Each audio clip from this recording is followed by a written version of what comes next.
why don't we create a customized skincare, hair care, body care brand in India?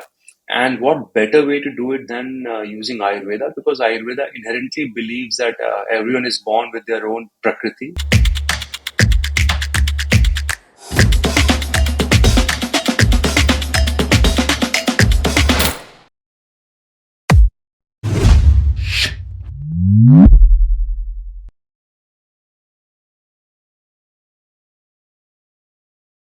Hey everyone, this is Vinejan and welcome back to another episode of Modernizing Biz podcast. On this episode, we have Jatin with us. Jatin is a leading Vedics in India and on a global level. So, for all of you who don't know about Vedics, Vedics is the India's first customized G2C Ayurvedic brand, and I'm stunned by the things that Jatin and team have done with Vedics. I'm very excited for this conversation. I'm want to know a lot of things from you, Jatin. But first of all, I want to know how you have achieved so much in just a short span of time of around, I think so, 700, 1000 days. In just 1000 days, you have done so much, gone to global, launched multiple brands. So how it is happened? What was in the back end done? Thanks, Manish, for covering that. I'm really honored to be to have established Vedix as a brand. So the journey really started, as you rightly said, about 3.5 years back, and the inception. So the trigger was an experience we had with our media property. So we also run a couple of media properties where we publish articles, and we also help launch other brands. And about 4 years Hmm. back, we launched this a few skincare brands there. And when we launch brands, we also measure the customers who use those brands, what was their satisfaction score with the products.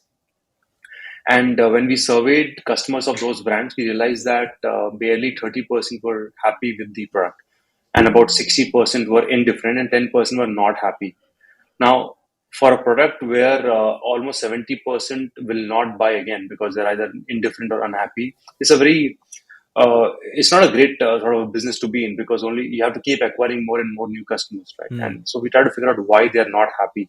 And when we did a survey, we realized that the product did not suit them. So we went back to the brands, said that, hey, your products are not making enough people happy. And they said, no, it's not the product, because the product are great, but it's just that people are different, right? So a single Hmm. cream, a mass market cream or a lotion or a shampoo or a conditioner cannot work for everyone, because everyone's skin is different, hair is different, scalp texture is different.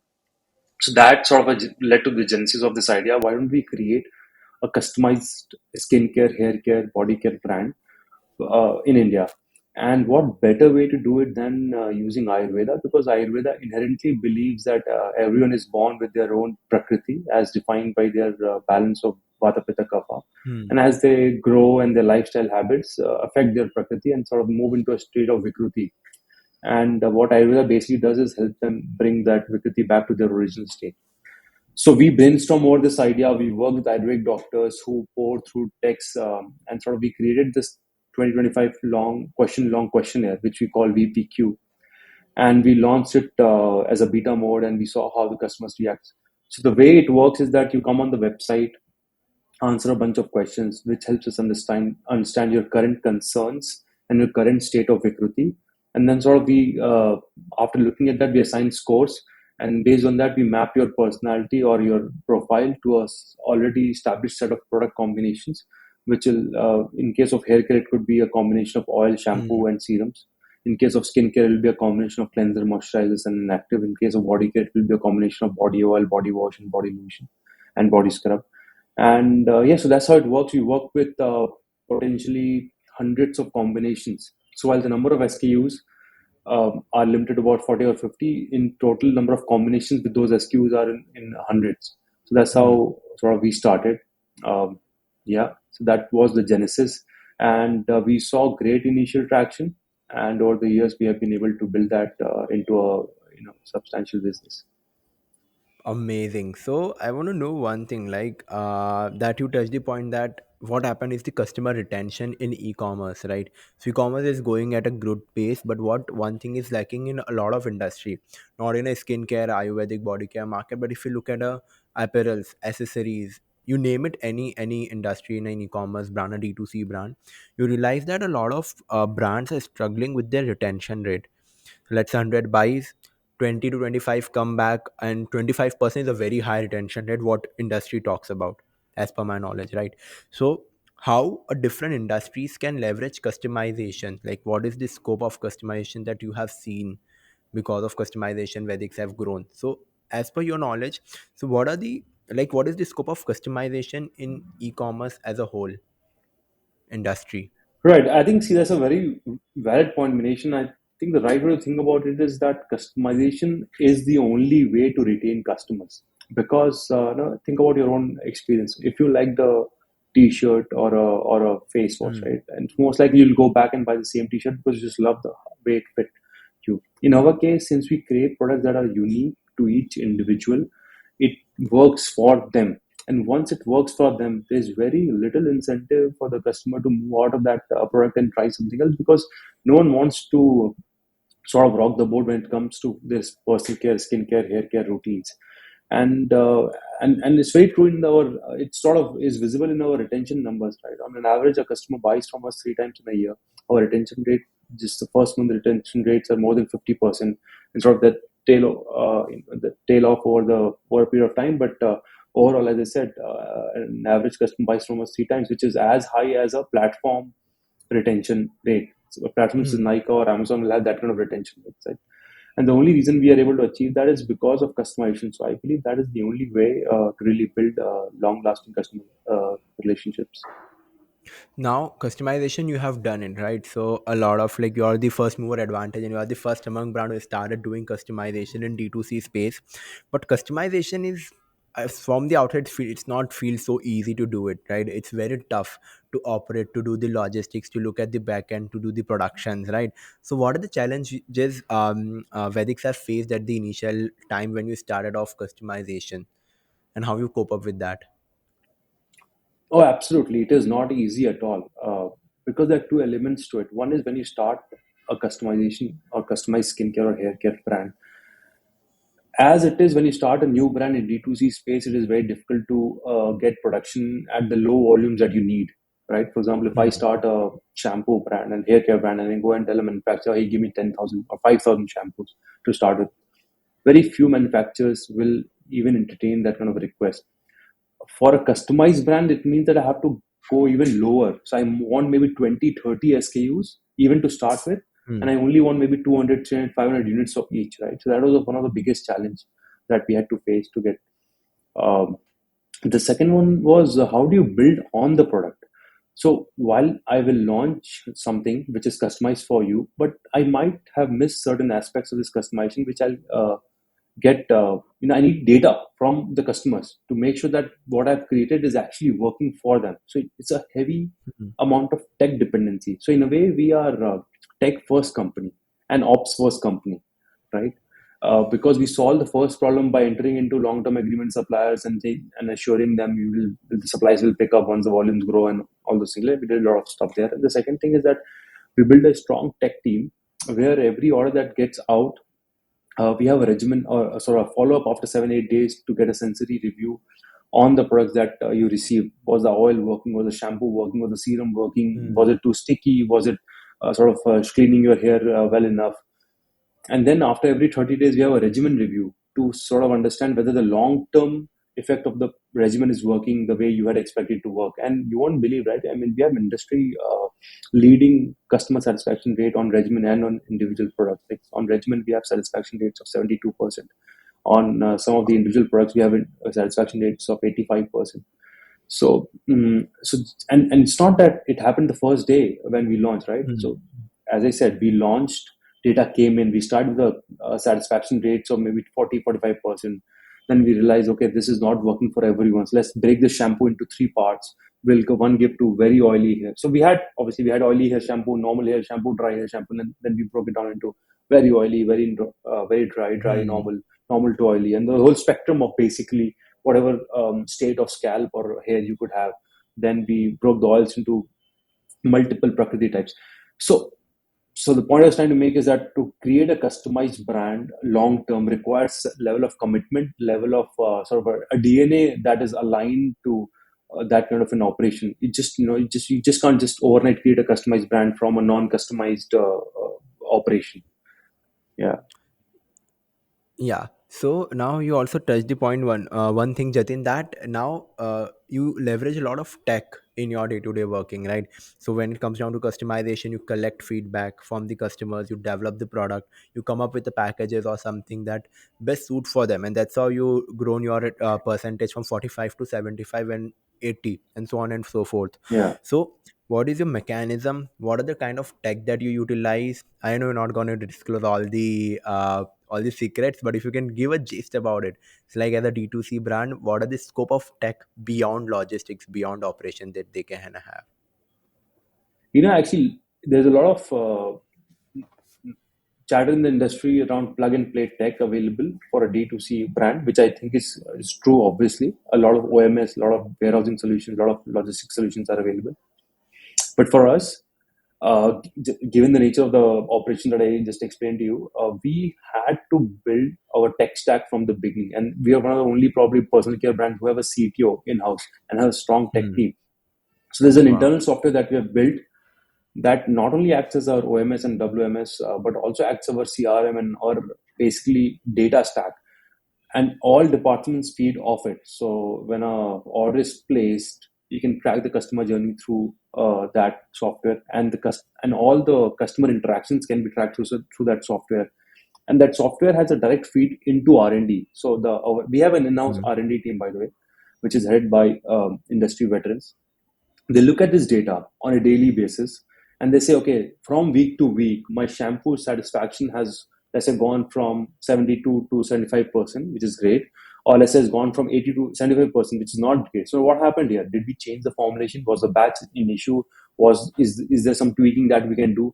So there's this constant effort that happens at the tech. So tech basically is the bedrock of innovation in this company, right?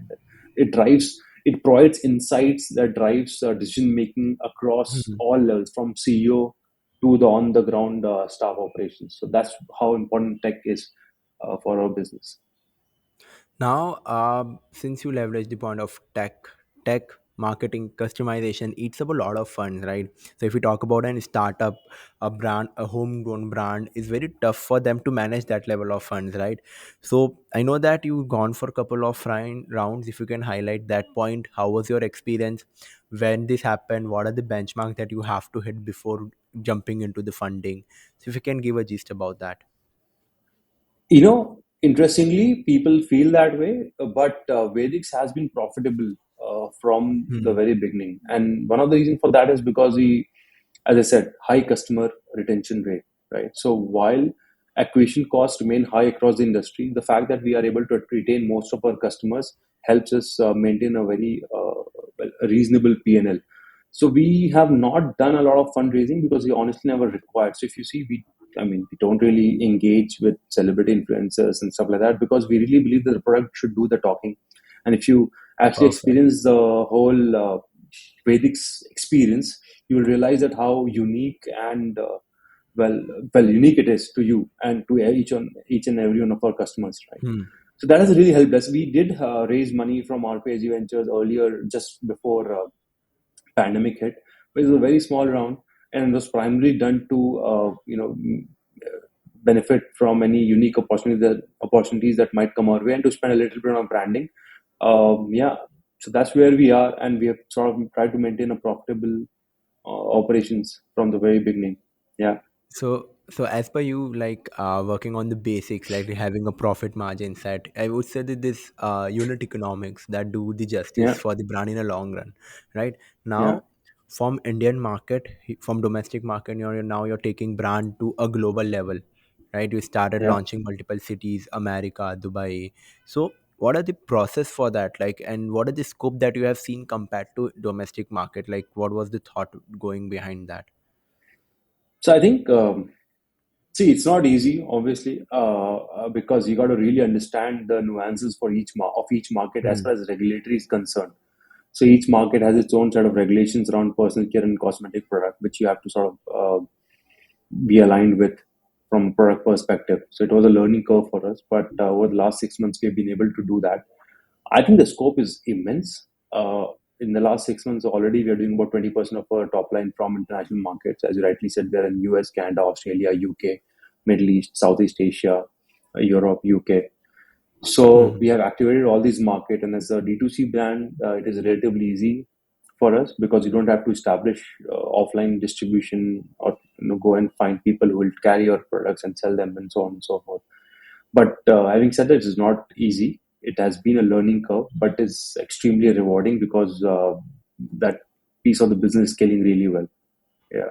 Okay, so which market you see currently in this year is the best potential to launch something? Which country that you're eyeing most on?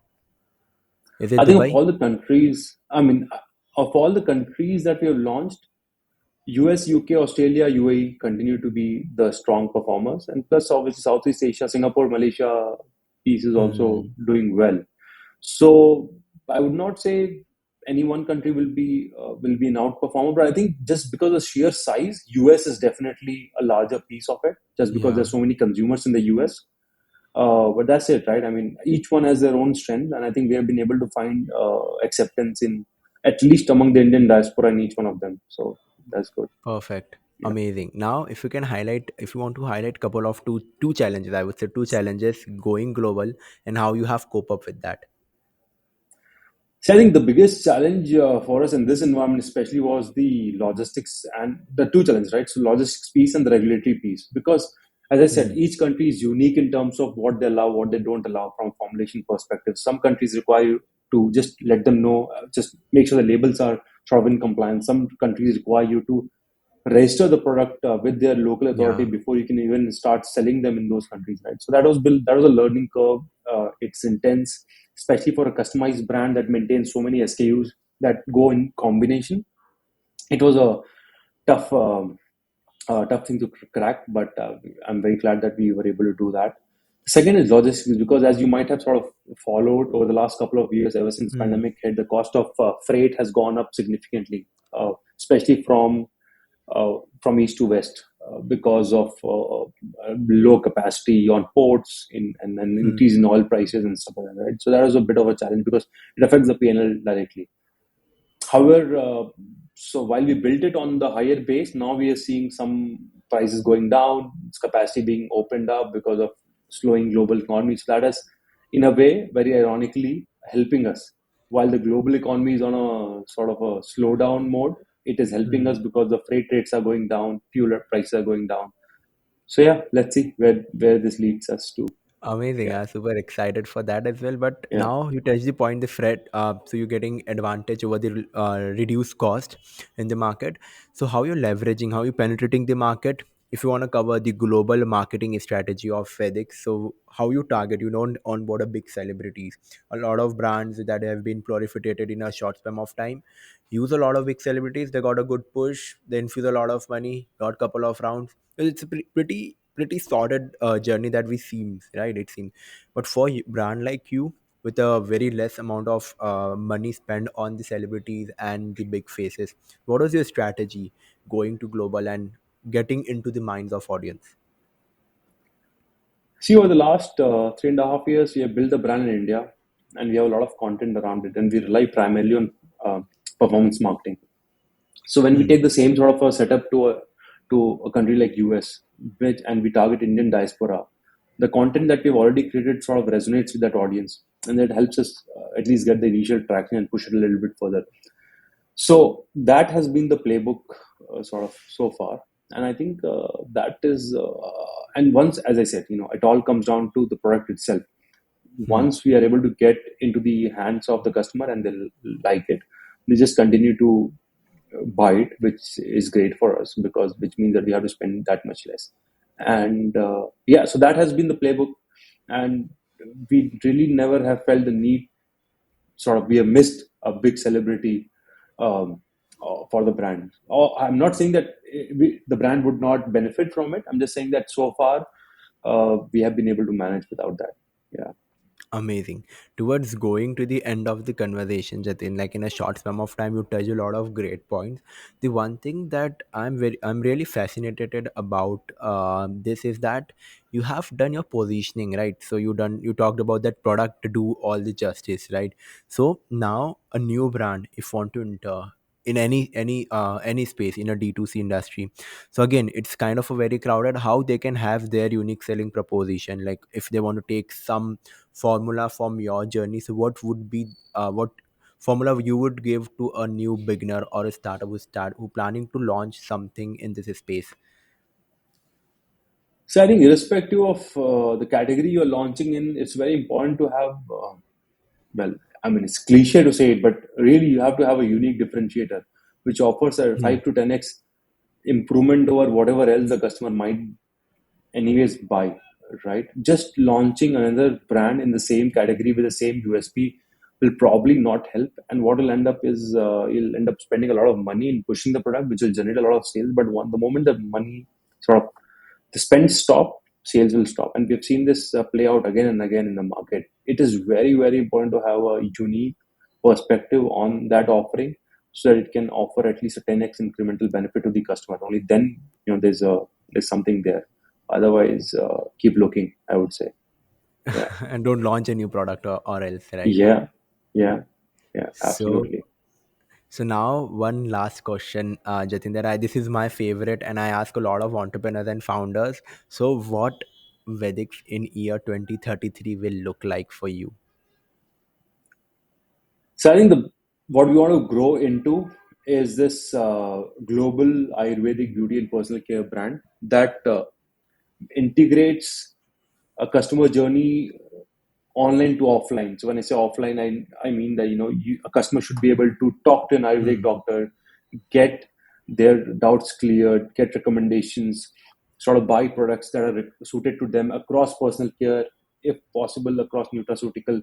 Sort of a single place for all your concerns that could be sort of attended through an Ayurvedic approach. So whatever can be done through Ayurveda, we want to be able to offer that at global scale. So that's where the brand vision is.